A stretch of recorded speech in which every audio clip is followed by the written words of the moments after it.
uh, homemade exhaust curing oven for ceramic paint.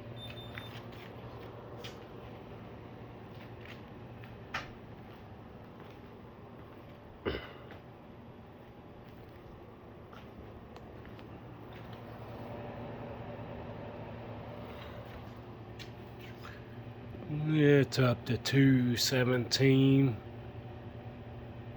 Still going up some.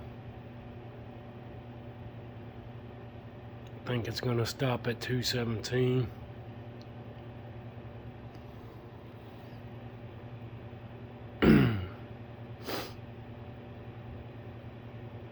Better than the hair dryer. It was only like 165.